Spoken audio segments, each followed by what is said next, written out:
Hello, how's it going? Welcome back. I'm your lead instructor, General here, and today we're going to be talking about security information and event management, or also known as SIEM, and it's all about understanding in real time what is happening. It's a great way for us to get alerts, collect information from all our different endpoints, as in like our network nodes, devices, right? Load balancers, firewalls, all that good stuff. And it's really ideally what we're trying to do is employ some techniques that's going to allow us to correlate all the different logs that we're getting back and make it make sense, because we want to look at the patterns that are happening, that behavioral analytics that we talked about before, and have very, very skilled, knowledgeable individuals, tier 1, tier 2, tier 3 SOC analysts, to help with the aspect of compliance and ensuring that when we do go through the aspect of looking at a dashboard of a SIEM, that we are making sure that it's tuned correctly.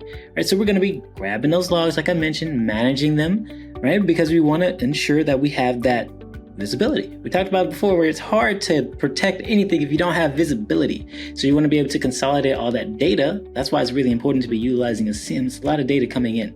So being able to consolidate it, right? Being able to correlate it with actually something that's happening in real time, like, hey, this is an actual event. These are really important aspects of it, right? Because again, we want to be able to respond to a certain potential threat from an alert, right? It's a great way for us to do that.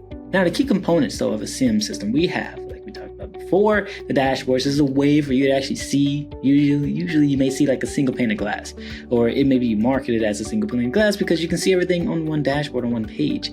And then you have the other aspect of the threat detection, being able to identify all these suspicious activities with the use of all the different languages like we talked about before when it comes to the threat hunting and threat intelligence, and being able to correlate all that other information, right, to come out with something as like an actual report.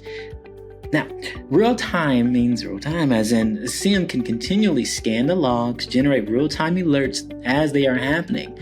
It allows us to use behavior analytics, at least if we're talking about more of the advanced side of things, because we can see exactly what the behavior is of the actual user itself, or the user, or the actual tool or script or file, whatever you want to call it, right? Now, ideally, that integration of threat intelligence, like we just talked about, is going to help us understand and identify what is called IOCs, indicators of compromise. And some of the common tools, you'll see it around. Now, Splunk is one of the more enterprise tools. You see that flashed around everywhere. ArcSight is another good one.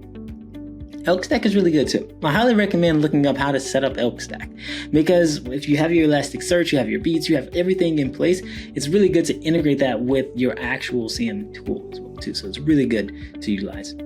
Now, some of the challenges though, well, overloading of data, because I mentioned it's a lot of data, so being able to tune it makes sense. False positives are a real thing because, well, it allows us to make sure that it's an actual alert or not.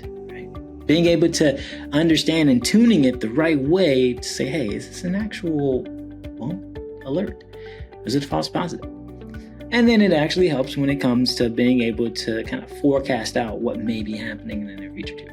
Now, using the other aspects of brute force attacks and understanding that when we want to actually see this in real time, look at the SIEM. Configure your SIEM rules to flag if there's a high number of attempts, right? We're talking about failed login attempts, as in like 10, 20 attempts in like a minute or two, not one every 5 minutes, right? Because that could really just be someone trying to log in again. Investigating any suspicious activity as well too that's logged and flagged by your SIEM, and then being able to create alerts around that as well. That's very, very helpful because it allows you to automatically do something about it. Not like an IDS where you're just alerting, but actually like an IPS where you're actually preventing something from happening.